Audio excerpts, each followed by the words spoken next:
এরকম একটা ঘটনা সংঘটিত হয়েছে, সেটা আমরা সাথে সাথেই ছায়া তদন্ত শুরু করেছি। আমরা আশাবাদী ইনশাল্লাহ এর সাথে জড়িত যারা আছে তাদেরকে আমরা খুব শীঘ্রই আইনের আওতায় আনতে সক্ষম হব ইনশাল্লাহ। বিষয়টি যেহেতু এখনো তদন্তাধীন এবং নিরাপত্তার স্বার্থে অথবা এই মামলার স্বার্থে সার্থকতার স্বার্থে আসলে এই বিষয়টি এখনই আপনাদের সামনে বলা সম্ভব হচ্ছে না। বা অন্যান্য ডাকাতি বা অন্যান্য মামলায় যারা আদালতে মানে আইনের আওতায় যায় আবার সেখান থেকে বের হয়ে আসে, সেগুলো কিন্তু আমাদের পর্যবেক্ষণে থাকে, আমাদের নজরদারিতে থাকে। তার উদাহরণ হচ্ছে আজকের এটি। তাকে আমরা গত বছরও গ্রেফতার করেছিলাম, তাকে আইনের হাতে সোপর্দ করা হয়েছিল এবং সে আবার বের হয়ে কিন্তু একই কাজ করবে বিধায় আমাদের পূর্ব থেকেই ধারণা করা ছিল, আমাদের গোয়েন্দা নজরদারিতে ছিল। আমি একটু আগে বলেছি যে 5 মাস তাকে আমরা পর্যবেক্ষণ করে আবার গতকালকে তাকে আমরা হাতে নাতে ধরতে সক্ষম হয়েছি।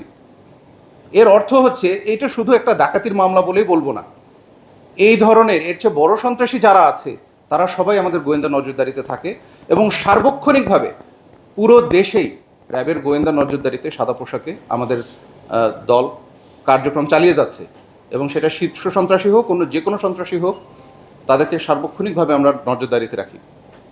যখনই আমরা কোনো তথ্য প্রমাণ পাই সাথে সাথেই আমরা চেষ্টা করি তাদেরকে যথাযথভাবে দ্রুত সময়ের মধ্যে আইনের আওতায় আনার চেষ্টা করি। তাই আমাদের এই প্রচেষ্টা শুধু যে এই ডাকাতি, যেটা আজকে উদাহরণ হিসেবে বলছি, এখানেই সীমাবদ্ধ তা কিন্তু না, সকল ক্ষেত্রেই আমাদের এই পর্যবেক্ষণ চলমান থাকে। যখন আমরা অভিযান পরিচালনা করি অবশ্যই আমাদের প্রত্যেক সদস্যের কাছে র্যাবের কোটি থাকে, এটি হচ্ছে প্রথম আইডেন্টিফায়ার। দ্বিতীয়, র্যাবের প্রত্যেক সদস্যদের কাছে তার আইডি কার্ড থাকে। যেমন আমি এখন এই মুহূর্তে ব্রিফিং করতে এসে আমারও আইডি কার্ড আমার সাথে আছে। তো এমন প্রত্যেক র্যাব সদস্যর কাছে র্যাবের যে হলোগ্রাম স্টিকার সংযুক্ত যে আইডি কার্ড, এই আইডি কার্ড সাথে থাকবে। এটা হচ্ছে দ্বিতীয়। এই দুটো দিয়েই মোটামুটি প্রাথমিকভাবে চিহ্নিত করা যায় যে যে অভিযান দল আসছে, অভিযান পরিচালনা করছে, তারা কি র্যাব সদস্য কিনা।